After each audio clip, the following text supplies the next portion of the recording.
పశ్చిమ గోదావరి జిల్లా ఉన్ని నియోజకవర్గంలో స్వతంత్ర అభ్యర్థి కల్వపూడి శివ ఎన్నికల ప్రచారంలో దూసుకుపోతున్నారు. నియోజకవర్గంలోని ప్రతి గ్రామానికి తిరుగుతూ ఓటర్లను తనకు ఓటు వేయాలని అభ్యర్థిస్తున్నారు. తనను గెలిపిస్తే ప్రత్యేక హామీలతో నియోజకవర్గాన్ని అభివృద్ధి చేస్తానంటున్నారు. ఈ నేపథ్యంలోనే ప్రధాన పార్టీ అభ్యర్థులకు కంటి మీద కునుకు లేకుండా చేస్తున్న శివతో మా ప్రతినిధి సతీష్ ఫేస్ టు ఫేస్. దగ్గర ఉన్నాం సార్. ఇప్పుడు మీ ప్రచార జోరు చూస్తుంటే చాలా హోరవరే కనబడుతుంది. గ్రామాల్లో ఎలాగ ఎటువంటి స్పందన వస్తుందంటారండి? మనం స్వతంత్ర అభ్యర్థి పోటీ చేస్తున్నానని చెప్పి గతంలో ఇంటింటికి తిరిగి ప్రజలందరినీ కూడా మెసేజ్ కమ్యూనికేట్ చేయడం జరిగింది. ప్రజలందరూ కూడా మద్దతు ఇచ్చి నామినేషన్ టైంలో వేలాదిగా వచ్చి మద్దతు పలికారు. ఇప్పుడు సింహం గుర్తు రావడం జరిగింది. నేను సింహం గుర్తుకి ఓటేసి నాకు విజయాన్ని చేకూర్చమని చెప్పి అభ్యర్థించడానికి ప్రతి గ్రామం కూడా వెళ్తూ ఉన్నాం. గ్రామంలో ప్రజలందరూ కూడా సంసిద్ధులై ఉన్నారు. మన శివని గెలిపించుకోవాలి. మన శివ రైతు బిడ్డ, పేదల పక్షపాతి, అందరికీ అందుబాటులో ఉండే వ్యక్తి, అందరి వాడు కాబట్టి మన శివని మనం గెలిపించుకోవాలని ప్రజలందరూ కూడా ఒక నిర్ణయానికి వచ్చారు. కొంతమంది ప్రలోభాలు పెడుతున్నారు. అదేవిధంగా కొంతమంది ఏదైతే రూమర్స్ తీసుకొస్తున్నారు, ఏదైతే నేను తెలుగుదేశం పార్టీకి కట్టుబడి 20 సంవత్సరాలు పార్టీ కోసం అహర్నిశలో పాటుపడిన వ్యక్తిని నేను ఏదో వైసీపీకి అమ్ముడైపోయిన వ్యక్తిగా ప్రోపగండాలు చేసి వాళ్ళు పబ్బం గడుపుకునే ప్రయత్నాలు చేస్తున్నారు. తెలుగుదేశం క్యాడర్ని మభ్యపెట్టి తప్పు జరుగుతుందని మభ్యపెట్టి ఆలోచన చేస్తున్నారు. శివ తప్పు చేయడు. 20 సంవత్సరాల పార్టీకి కమిట్మెంట్తో పనిచేసిన వ్యక్తి అని చెప్పి కార్యకర్తలందరికీ తెలుసు. ఉండి నియోజకవర్గ తెలుగుదేశం పార్టీ కుటుంబానికి అందరికీ తెలుసు. ప్రజానీకానికి అందరికీ కూడా తెలుసు. నేను అమ్ముడుపోయే వ్యక్తిని కాదు, పార్టీ కోసం కమిట్మెంట్తో పనిచేసిన వ్యక్తిని. నేను 20 సంవత్సరాల నుంచి పార్టీ కోసం కమిట్మెంట్తో పనిచేశాను.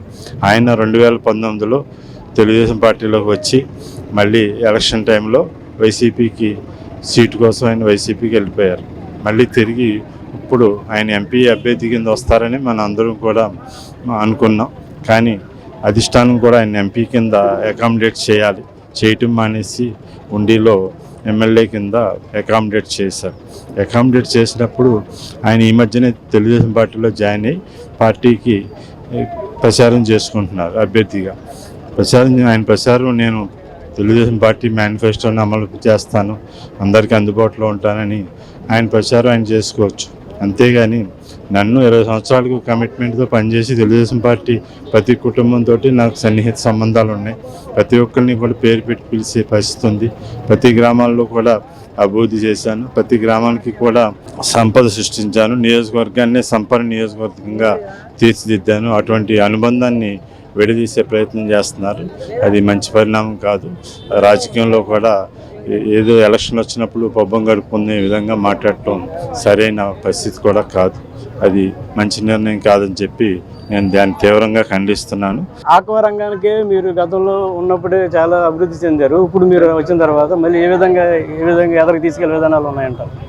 ఈ 5 సంవత్సరాలు నేను ఆక్వా రంగాన్ని ఎంతో సంపన్నత సృష్టించే కేంద్రంగా తీర్చిదిద్దాను. యువతకి ఉపాధిని ఆక్వా రంగం ద్వారా మెరుగుపరిచాను. ఇందులో అన్ని వర్గాలకి కూడా ఉపాధి కలిగింది. పేదలు అభ్యున్నతికి ఉపయోగపడింది. ఇటువంటిది ఇప్పుడు ఈ 3 సంవత్సరాలు 4 సంవత్సరాల నుంచి కూడా ఆక్వా రంగం అభివృద్ధి కుంటుపడింది. రైతులు కష్టాల్లో నష్టాల్లో ఉన్నారు. ఖచ్చితంగా నేను ఎమ్మెల్యే అవుతాను. ఖచ్చితంగా ప్రజలకి, రైతాంగానికి ఖచ్చితంగా ఆక్వా రంగం లాభసాటిగా ఉండే విధంగా, ఈ కష్టాలని నష్టాలని సరిచేసే విధంగా ఖచ్చితంగా నేను ప్రయత్నం చేయగలుగుతాను. అలాగే ఇప్పుడు మీ బ్యాలెన్స్లో నెంబర్ ఏమో 9 వచ్చింది. అలాగే సింబల్ కూడా సింహానది వచ్చింది. ఈ రెండు కూడా కొంచెం రేజింగ్గా ఉన్నాయన్నారు. విజయం కూడా మీదే అని చెప్పి అక్కడ పబ్లిక్ వాయిస్లో తీసుకోవడం జరిగింది. దాని మీద మీ స్పందన ఏమన్నారు? అదే ముందుగానే మీకు చెప్పాను కదా, ఉండి నియోజకవర్గ ప్రజలందరూ కూడా ఒక నిర్ణయానికి వచ్చారు. మన శివని ఉండి ఎమ్మెల్యేగా గెలిపించుకోవాలని చెప్పి ఒక నిర్ణయానికి వచ్చారు. మనకు కూడా సింహం సింబల్ రావడంతో ప్రజల్లోకి వేగంగా సింబల్ ప్రజల్లోకి రీచ్ అయింది. ఆల్మోస్ట్ 95% పబ్లిక్కి రీచ్ అయింది. ఇంకో 5% వచ్చే 2-3 రోజుల్లోనే రీచ్ అవుతుంది. ఖచ్చితంగా ప్రజలు సింహం గుర్తుపై ఓటు వేసి నన్ను గెలిపిస్తారు. నేను ఖచ్చితంగా గెలుస్తాను. అది ఉండి ఏదైతే 20 సంవత్సరాలు తెలుగుదేశం పార్టీకి కష్టపడి పనిచేస్తానో అదేవిధంగా తెలుగుదేశం పార్టీ తోటి నా ప్రయాణం ఉంటుంది. కెమెరామెన్ చందుతో సతీష్ స్వతంత్ర టీవీ ఉండి నియోజకవర్గం నుండి.